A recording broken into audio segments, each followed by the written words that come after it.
nasasaktan. This is the approach that we are taking to the drug war. Basta tinoperate natin ang dahan-dahan naman dapat ang approach. Para sa akin, yung dapat ang approach sa drug war. Ito na yung pinakamalaking huli na nagawa natin. Okay, hindi lang ito. Meron na tayo as of today. Ang huli natin is 13 point something, 13.3 tons. It's much more than it has been in the past. So it is the most successful approach to the drug war so far. So why will we change it? We won't change it. We'll continue to do what we are doing. Of course, I cannot explain to you the details of what we are doing, but we will continue to do what we are doing. Para makita, mapakinggan, at makakuha ng report tungkol sa itong nangyari na pagkahuli nitong kalaki-laki na shipment. Ang estimate baka umabot ito ng 1.8 tons. So, ang ibig sabihin, ito na yung pinakamalaking huli na nagawa natin. But that, hindi lang ito. Meron na tayo as of today. Ang huli natin is already 13 point something, 13.3 tons. So, patuloy talaga. Marami talaga tayong huli. At yan, this is the approach that we are taking to the drug war. Ang ating ginagawa, we take apart, pinapaklas natin yung mga sindikato, kahit sino man ang nakita natin may kasabwat dito sa drug trade, kahit sino man, kahit politiko ba na powerful politician, police, o sino man, talagang iniimbestigahan natin. Kaya nagkaroon ng ganitong klaseng mga operation at nakahuli tayo ng kalaki-laki na 1.8 tons. Sa ngayon, just to give you a status report, as you can see, ang ginagawa ngayon, ini-inventaryo talaga kung gaano kadami itong nahuli na meth. Nakapag-test na ang PNP, tinest na yung nahuling siya very high quality, very high potency. Sabihin, mga pinanggalingan kung saan may kung saan ang galing, kung saan sinakay, anong origin, ngayon inimbestigahan pa lang. Kaya the operation is ongoing at pabayaan muna natin ang ating mga kapulisan together with dispatch agencies ng PDEA and the Dangerous Drugs Board. We're working together para makuha ang kaso rito, malaman talaga natin kung saan dinaan itong shipment ng shabu na ito. I would like also to point out that this is the biggest shipment of shabu na nahuli natin. Operate natin ng dahan-dahan. Yun naman dapat ang approach. Para sa akin, yun dapat ang approach sa drug war.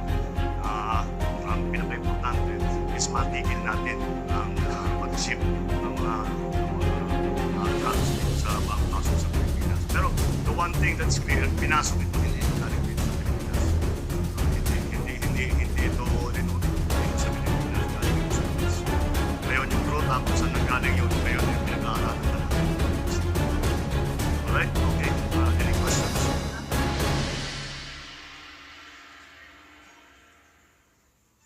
Mr. President, Hello. good afternoon. Good morning. Yes, sir. Sir, ano po yung instruction nyo sa ating mga law enforcement agencies like PNP and PDEA? Kasi with this apprehension, hindi natatakot ang mga drug syndicate na i-transport ang mga illegal drugs kahit may mga checkpoint.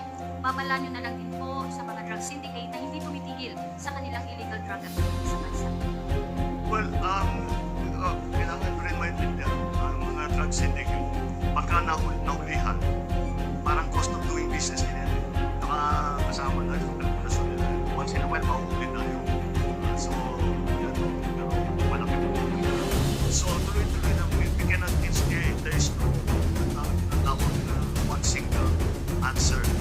There's no silver bullet to this. Kailangan talaga tayo. We have to operate, other intelligence. We have to coordinate with Interpol, we have to coordinate with intelligence and drug agencies of other countries around, of ASEAN, of Asia, kung saan man nanggagaling, because this is an international crime. So, we have to keep, there's no other solution but to keep doing this. Na pasok sila ng pasok hanggang it is not para magawa.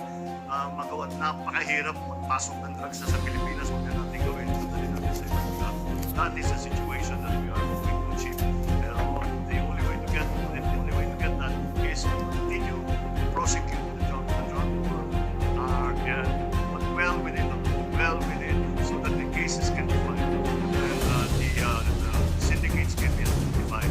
Guilty parties can be arrested and eventually imprisoned. And that is the point. That's the only way. Mahirapan talaga. Tingnan ninyo, tayo nasa Pilipinas. Tingnan ninyo ang problema. Tingnan na lang natin kasi wala tayong resources, wala tayong funding na masyado. Tignan ninyo kahit yung mga mayayaman ng bansa sa Amerika, sa Europe, kaano na trilyon na dolyar ang kanilang ginagastos na meron pa rin drug problem. Kaya tayo, ganun din, wala tayong mga ibang pwedeng gawin kung hindi. Sige lang na sige, just keep going. Isa naman natin is nasanay na rin sila. Alam na rin nila kung paano ang sistema ng isa. Kaya ino-operate kasi we just keep operating and keep gathering intelligence. That's the thing. Bringing down the drug the activities of the drug syndicates. Sa mga drug syndicate. Ano? Yung babala niyo po sa mga drug syndicate na hindi tumigil sa kanila.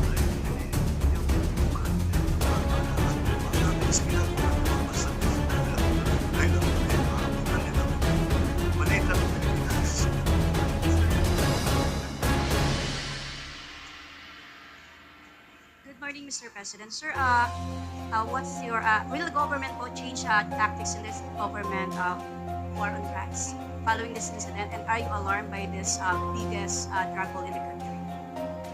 No, quite the contrary. Why will we change? Look at the success that we have gained. As I said, not only this 1.8 tons, many tons that we have already seized.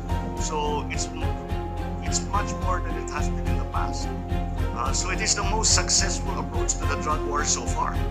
So why will we change it? We won't change it. We continue to do what we're doing. Of course, I cannot explain to you every details of what we're doing, but we will continue to do what we're doing. And that's the reason I think that so far we have been able to see such a big amount of